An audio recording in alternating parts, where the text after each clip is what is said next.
Hey there, I am Reverend Dan. We are Soul Evolution Collaborative, and this is Stripped Down Sunday, where we unchurch your Sunday experience. Welcome.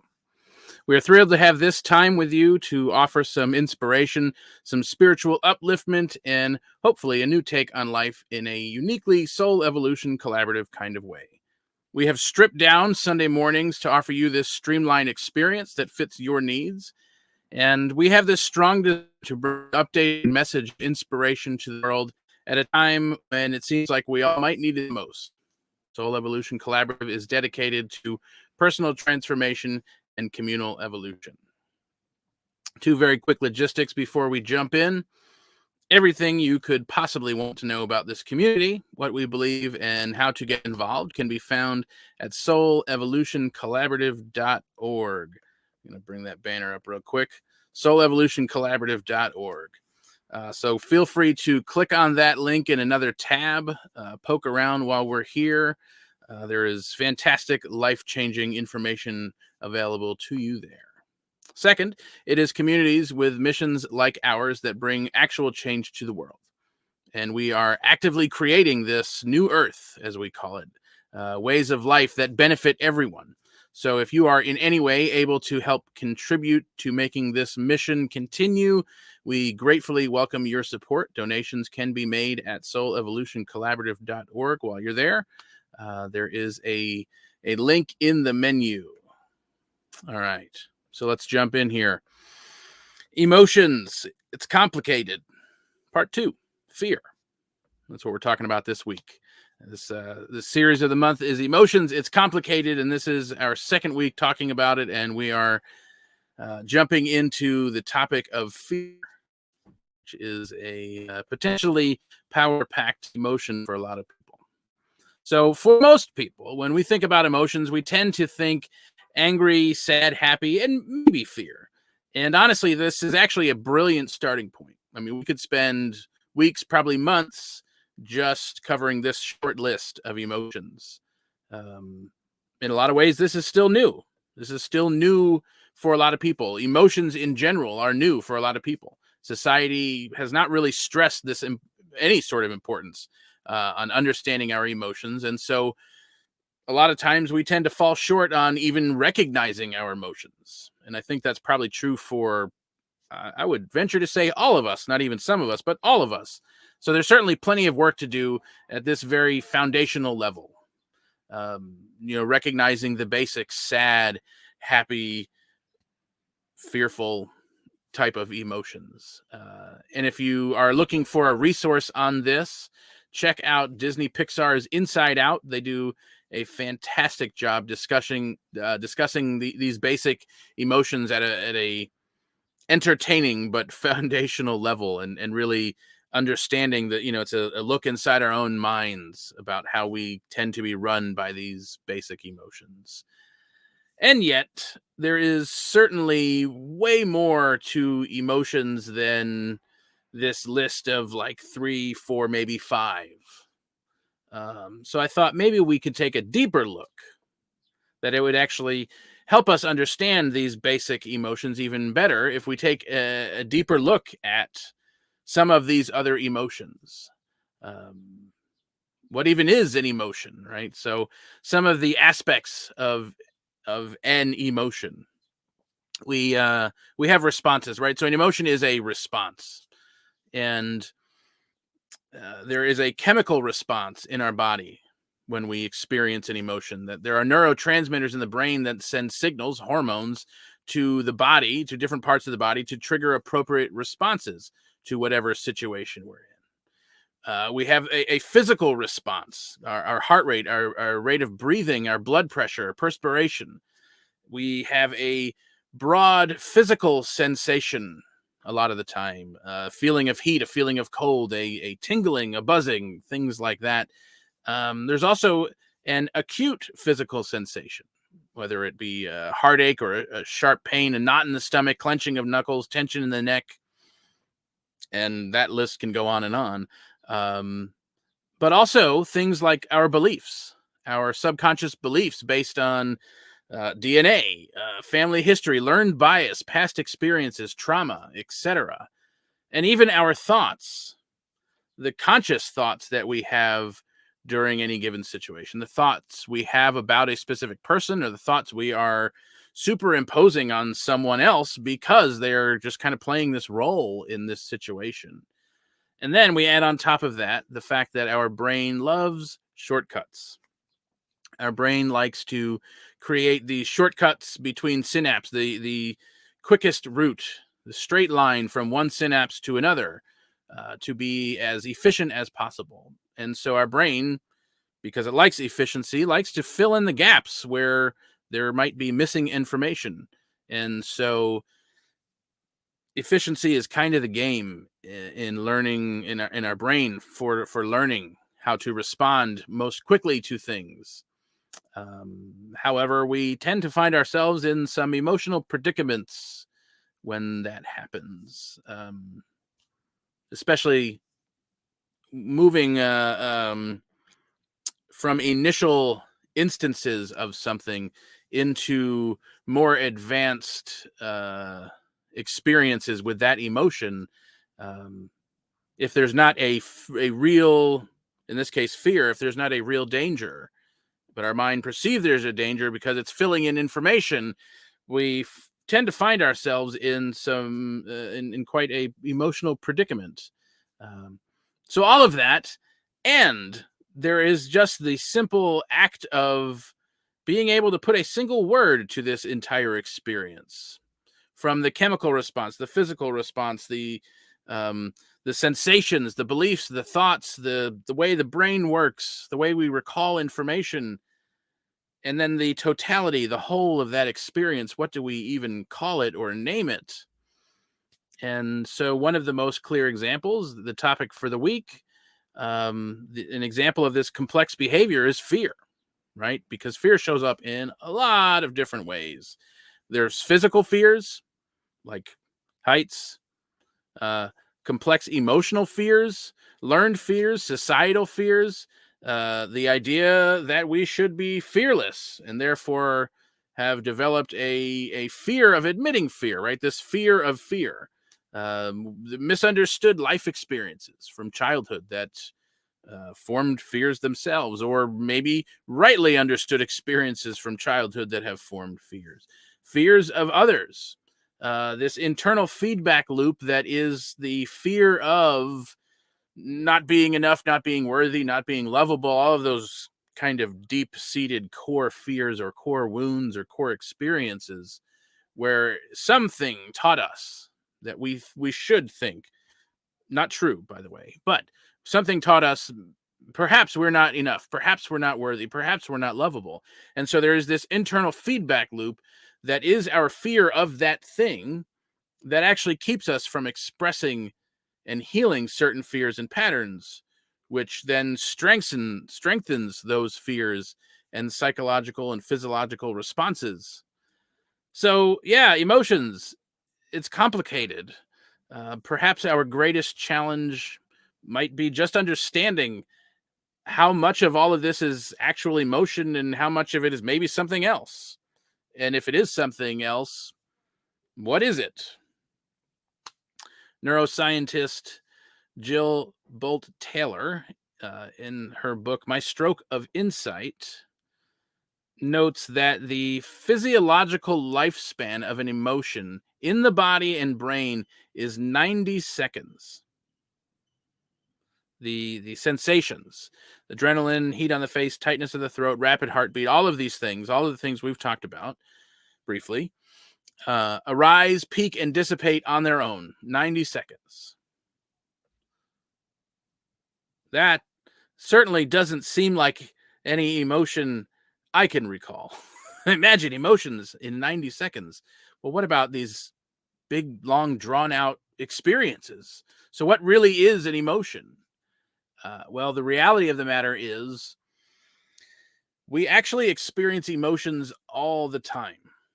And a full range of complex emotions far beyond just the basic 3 or 4. It's really a matter of the names we put to these things. But for the most part, these emotions tend not to catch our attention. somebody says something funny around us and it causes this general feeling of laughter and happiness. No big deal. It comes and goes, and 90 seconds, that's kind of over. It was fun, and we didn't really need to take the time to understand it or name it. It was a thing. It was 90 seconds and it was done. Perhaps a fly finds its way into our space and we have a moment of annoyance or frustration swatting the fly away. Again, not really any big deal. The feeling and emotion come and go within 90 seconds and it's done. So why then do we have much different responses at other times? And why does it seem so different from person to person? For most people, a fly in the face is just a simple annoyance. It's really not a big deal. But for someone who may have had a traumatic experience with flies in their childhood, there will most likely be a way stronger reaction. A reaction rooted in the body's response to this initial trauma, this initial experience with these flies. And so we're going to see a very different experience. It's not a single swat of the hand and it's done. This is a thing. We're in a moment. There's an experience. And so there becomes this meaningful, like energetic charge that is behind this reaction to the experience. And it sets into motion this feedback loop that keeps us wrapped up in an emotional response that goes with it, right? For most of us, if I have a fly in my experience and I go to swat the fly around, I don't have any physical body reactions. I'm not, there's no tingling, there's no heat, there's no tension. It's just, it's a little annoyance. But when we're in that moment, which we all have for something, probably more than one thing, but certain events, we have that meaning, that energetic charge behind the emotion. It's very meaningful. It is bringing us, our body is being brought back to some other event where we learned this feeling is not good. This emotion is not good. This experience is not good. There is danger. This means something. And we are whether we recognize it or not consciously, our body is back in that experience. And so how do we recognize the difference then between the emotion and perhaps the response to the emotion? Is there a difference? Does it matter? Yeah, I think it probably does, if we are looking to no longer get caught up in those dramatic, energetically charged emotional experiences. And so with this understanding of ourselves that we do have, that there is a difference between the emotions that just come and go and the experiences where we get caught in an emotion and in an experience, and there's much more to it in that moment than just that 90 seconds of emotional movement within our body. So with this understanding, we kind of begin to crack open this window of our inner workings. We get a very different picture of ourselves and the world around us. So we also get a different picture of the nature of the world around us. So not only do we get a different picture of ourselves and how we are in this world, but the way we understand the world actually begins to change too, when we recognize that there is this 90-second emotional experience, and then there is this longer emotional experience where there is a charge behind that emotion. There is more to it than just the physiological 90-second experience. And so with this understanding, we actually begin to recognize a lot of the things that we kind of knew to be true turn out maybe not to be so true, that these were things we learned out of our singular limited experience, and are not true universally. Perhaps they just seem true for us. These are the things that we were taught when we were young, the things that we learned, the things that we were shown, that helped us make sense out of the experience that we had. These things helped us make sense. So in a trauma experience as a child, to whatever degree, these were the things that we now know to be true, with quotes around them. These are the things that we learned through that experience that helped us make sense of the world. And continue to help us make sense of the world until the time where that response doesn't actually help us anymore, in which case, that is probably why you are here listening to this. That is why that's why I'm here even giving this message, because we all have that to some degree, that response, that story, that thing within us that served a purpose years ago and no longer serves that same purpose at this point, and we are looking to separate ourselves from that experience. So, at this time, looking to have this deeper understanding of ourselves and of our experience, that that our emotions are not running amok. So, what does this mean for fear? So I said that at some point briefly, and we've talked about it a little bit this past week already in some other soul evolution collaborative events, this idea of the fear of fear, that societally we have developed a fear of fear. Like we are afraid of fear, in the sense that we're afraid of the idea of fear, and more so what it might mean about us if we let other people know that we are fearful. And I think often this shows up in terms of physical fears. It certainly showed up with COVID and mask wearing and vaccines and the whole thing, right? Where does fear play a role in all of these things? And yet it's not actually fear. We say the word fear, but what we're really talking about is, if you like this idea, if you wore a mask in the pandemic, you were living with fear. And yet behind that is the fear of the idea that, God forbid, we let someone else see us living in fear. The fear of fear, what it might mean if someone else thinks we're being fearful. And that's not actually fear. It actually just kind of dissolves into a little bit of nonsense. But the point here is that there is this deeper expression of fear that we all actually live with. It is part of being human. And I think it is time for us to begin healing our relationship with fear. So when we speak of fear, we tend to talk about these physical fears, right? The fear of heights, fear of deep water, fear of spiders, and that list can go on and on. But if we look past that, past physical fears, and really into this emotional fear, like there is some reality to the fear of heights. Like, there is a possibility, if someone were to fall from high heights, there is that possibility of death or severe injury. There is a real thing there.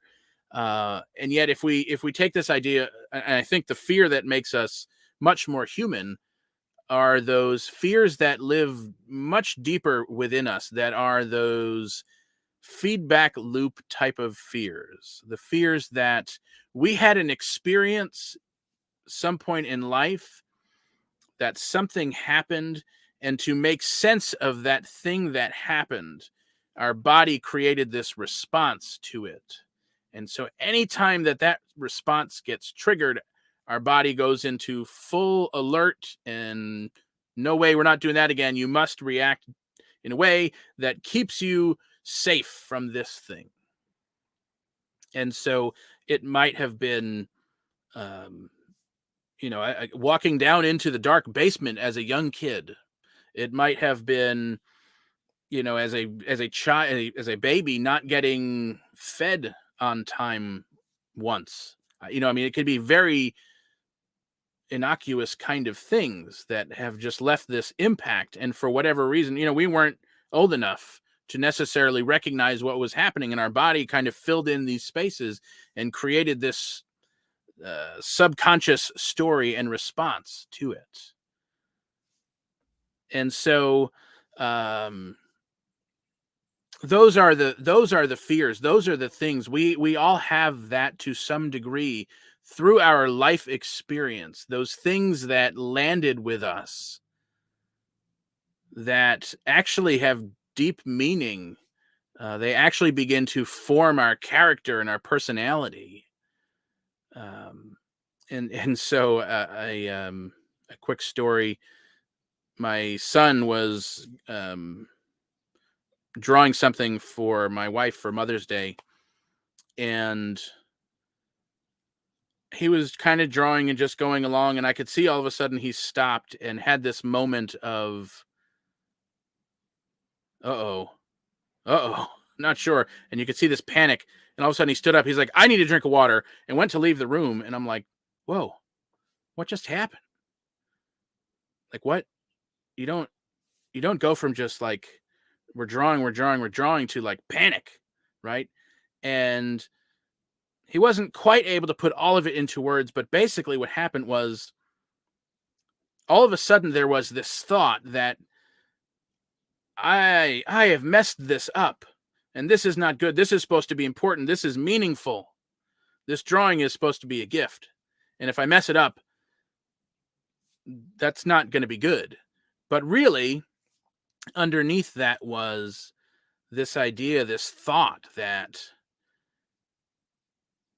if this isn't perfect, if this isn't the way I want it to be, if this isn't seen as perfect when I present it as a gift, then somehow I'm not worthy of the love, worthy of, whatever. I mean, whatever that story actually is, whatever instant, whatever experience created that. But it was just so amazing to witness how easily and how quickly these fear, like, that is real fear. Not to say that fear of heights is not a real fear. Certainly all those physical fears are real, but man, those fears, that those deep things, like the ones that cause us just to react out of like, it wouldn't matter.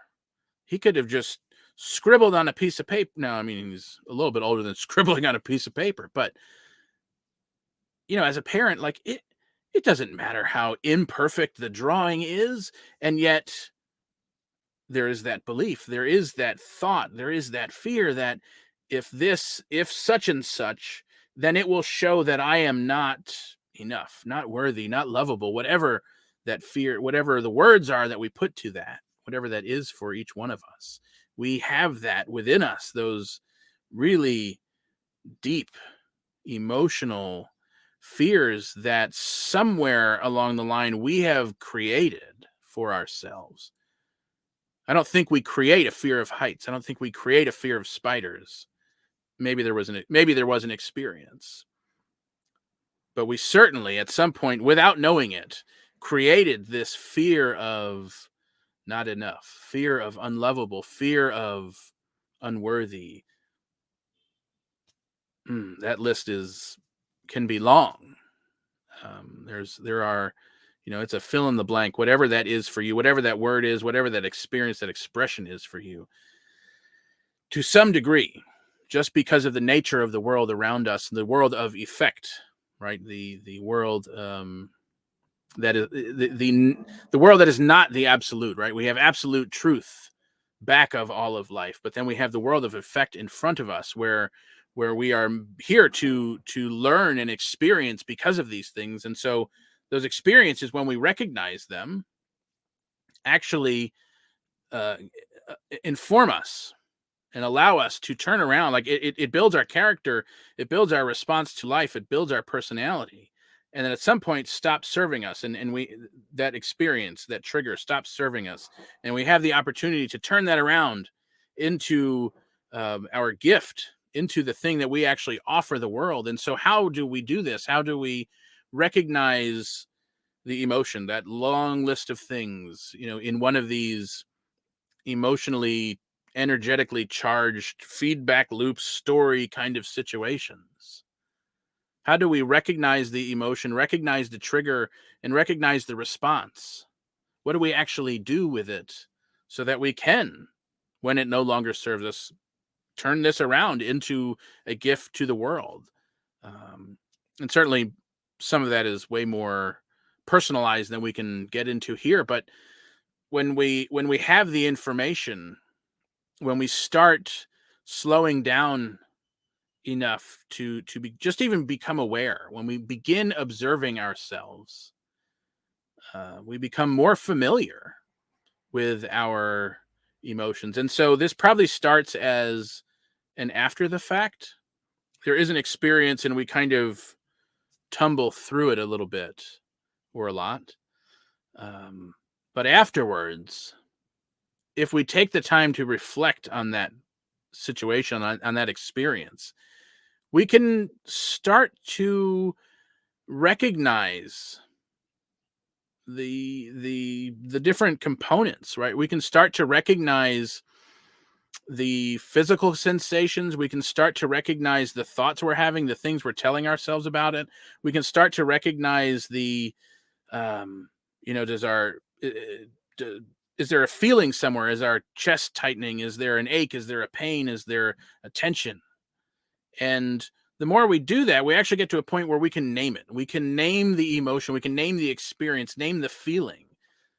Finding the location of that in your body and just naming whatever that is. If it's a maybe it's a heat, maybe you get really hot, maybe the back of your neck is on fire, whatever that is. We begin to locate the feeling and name whatever that is that comes with the experience.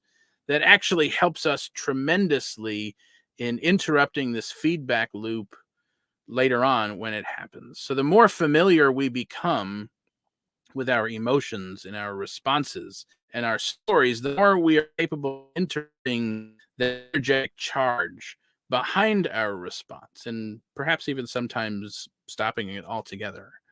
And so what happens is the more familiar we become,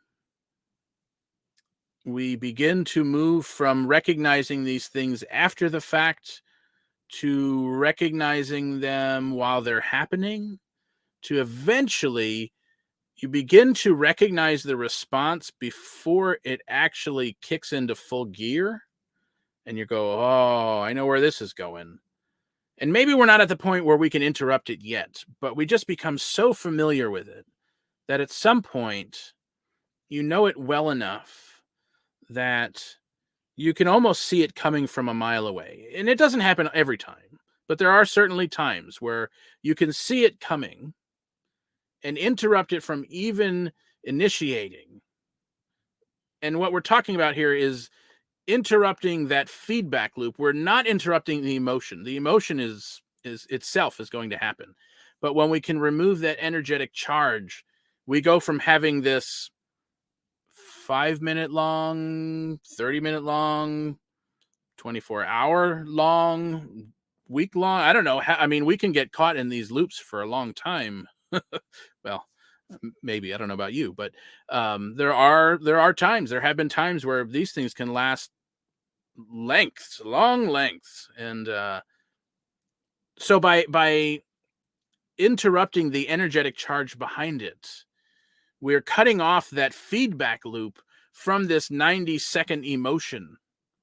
And then we just let that emotion run its course. We actually get to the point where you can just enjoy that emotion at times. I mean, there are certainly it can catch us off guard at other times. Well, it certainly has caught me off guard at other times where I'm not aware enough in the moment to interrupt that charge. And it happens anyway. But even in those moments, there is a tendency, I have a tendency to be able to catch it and kind of slip out of this feedback loop. And I think that's what happens. Just the more familiar we become with it, we're not making the experience right or wrong. We're not needing to have changed anything, but just simply to witness, to recognize, to name what is going on creates a whole other experience.